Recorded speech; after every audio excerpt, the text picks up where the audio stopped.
Long before the age of computers, automobiles, and phones, most of an ancient civilization's entertainment and lore came from stories and myths. What's bizarre, though, is that on occasion, these tales ring very true for us today. They may have emerged thousands of years before this generation was born, but they seemingly speak of wholly modern inventions, innovations, behaviors, and beliefs, which is strange. This is Unveiled, and today we're taking a closer look at 4 times ancient texts predicted future technology.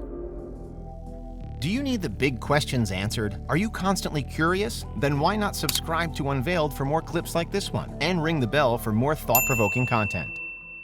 From the Wright brothers through to Lindbergh, fighter jets, jumbo jets, and Concorde, the power of flight feels very much like a 20th century breakthrough. It was over the course of the 1900s that our species managed to shrink the world by shortening the time it took to get anywhere, all thanks to airplanes. But actually, was our skybound destiny known centuries beforehand? Cast your eye through certain texts of ancient India, and Vimanas, mythical flying chariots, are described in incredible detail. The Ramayana is one of the most influential ancient epics in world literature, composed of almost 24,000 verses, and written between the 7th and 5th centuries BCE. The Mahabharata is another ancient Indian epic, written between the 3rd century BCE and the 4th century CE. It's one of the longest poems ever written, with roughly 200,000 verses, making it almost 10 times the length of the Iliad and Odyssey combined. Both texts are culturally crucial to the history of mankind, and both include some richly in-depth accounts of aerial vehicles known as Vimanas. In the texts, these entities, which are sometimes imagined as though they were palaces in the sky, are sophisticated and versatile flying machines. They're capable of traveling vast distances and even to other planets. They come in a wide variety of shapes and sizes, with many unique functions. For the most part, they are seemingly piloted by the gods themselves. In the Ramayana in particular, the Vimanas are used not just for transport, but also for warfare. Some are equipped with advanced weaponry. Others can turn invisible. Others can fly at incredible speeds. In some interpretations, there's even use of mercury as a superfuel. And all of that is, of course, reminiscent of so much modern flight and air travel technology. From our fleets of passenger planes, to the stealth technologies of fighter jets, and arguably even to the next-gen ambitions of space travel. For many, the age-old passages are enough to say that ancient Indian cultures truly knew what was coming. Were the Vimanas purely mythological creations, symbolic of spiritual ideas and aspirations? Do they hint at lost technology that was once just as advanced as ours today? Or did the writers of these epics simply make predictions with astounding accuracy? Definitive answers are elusive, but stories of these airborne somethings continue to intrigue and inspire. Next, and turning our attention to the Mediterranean, it can just as well be proposed that the ancient Greeks predicted submarines. For context, we're heading back to when Alexander the Great conquered Persia, forming what was then the world's largest ever empire. As such, Alexander's legacy lived on long after he himself had passed, notably via the rise and continued rewriting of a new epic known as the Alexander Romance. In what is essentially a very long life story, it features endless, mostly fictionalized tales about the great emperor. The first known full romance was written around the 3rd century CE, but the seeming submarine link comes up hundreds of years later, in a 12th century French version called Roman d'Alexandre, where it said that the young emperor didn't only want to conquer the lands of this world, but the oceans as well. To do this, the text claims that he built a glass diving ball, which he piloted as it was lowered far beneath the sea. In one version, he even takes with him a cat, a chicken, and a dog, for various then-believed reasons linked to survival, with the entire group safely housed in their underwater vessel.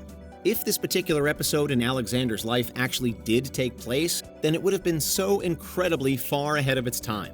The technology didn't exist back then, but even as an imagined concept, it's seemingly innovative to the point of being revolutionary. Again, it features in a piece of literature written in the 12th century, which is 500 years before submarines were invented. On the one hand, it's a legend that highlights humankind's continued fascination with the ocean, as well as our long-held desire to better explore its depths. On the other hand, readers may well be amazed that a medieval version of an ancient myth should strike so close to what we know to be true in the modern day.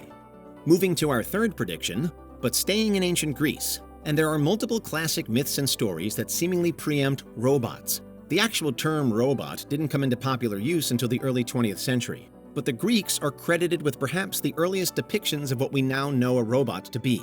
The most famous ancient automata were crafted by Hephaestus, the god of the forge, of blacksmiths, craftsmen, and fire.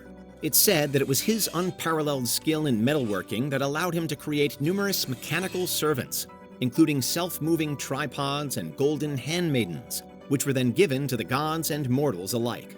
The handmaidens notably appear in Homer's Iliad, where it's said that Hephaestus crafted them wrought of gold in the semblance of living maids. They were crafted to look and act like real people, with the capacity to move and speak. Their purpose was to help Hephaestus maintain his forge. They were built to artificially assist him. To modern minds, they could be seen as the forerunners for everything from self-service machines to products like Alexa to AI services like ChatGPT. The most famous of Hephaestus's creations, however, was the formidable Talos, a truly epic automaton. Talos was an enormous bronze warrior, chiefly tasked with protecting the key island of Crete. His myth says that he was programmed to patrol the Cretan shores, throwing boulders at invading ships. His artificially created life came from his having a single vein of ichor running from his head to his feet, with ichor being the life force of the gods. This vein was secured by just a single nail in his ankle, though, and ultimately, Talos was slain by a sorceress, Medea, who it said removed the nail, drained the ichor, and took the life away from Talos. The nail in the ankle working something like a kill switch on computers today. Beyond Hephaestus, other Greek texts reference robotic concepts too. For example, Aristotle pondered the idea of autonomous tools. In his work Politics, he wondered if self-operating instruments could be possible, envisioning a future where manual labor was done by machines instead of by human beings. And if that all sounds quite familiar, it's because Aristotle was seemingly talking about a chapter of the technological age that we're currently living through. But finally, let's turn our attention east and to ancient China. Lai Yukao was a Taoist philosopher who lived during the Warring States period, which lasted from around 475 to 221 BCE. The Lai Tzu is a Taoist text historically attributed to him, and one story within it, set during the 10th century BCE, focuses on King Mu of Zhou. As the tale goes, during one of his journeys, King Mu met an artificer called Yan Shi. The man presents the king with an incredible contraption, a singing and acting automaton. It's said that Yan Shi's creation moved so miraculously, like how a human does, in capturing Mu with its performance. Afterwards, Yan Shi is said to have shown the king the automaton's inner workings. It was built from wood, leather, glue, and paint. The creator went so far as to create working internal organs for it, however, and Mu was apparently so convinced by the technology that he enlisted Yan Shi as an advisor from then on. Given that much of King Mu of Zhou's legend is also wrapped up in his desire to want to be immortal, perhaps the automaton was seen as a step towards being able to live forever. Meanwhile, and in a separate but just as incredible episode of Chinese history, in the 4th century BCE, Luan, an architect, engineer, and inventor, created a mechanical bird. It was one of many ancient inventions that led to him today being remembered as China's god of builders. The bird is now believed to have been the world's first kite. Luan is also credited by some with making the earliest version of a modern bicycle. He also invented an early form of the siege ladder called a cloud ladder, which was widely used in war. Some claim that Leonardo da Vinci, a later and also prolific inventor, was directly inspired by Luan. The exploits of Luan were recorded across a number of texts, and while his story doesn't quite have the mythical status of Yan Shi and the automaton, he could justifiably be seen as the most effective implementer of such far-off technological thinking, the like of which we simply take for granted today.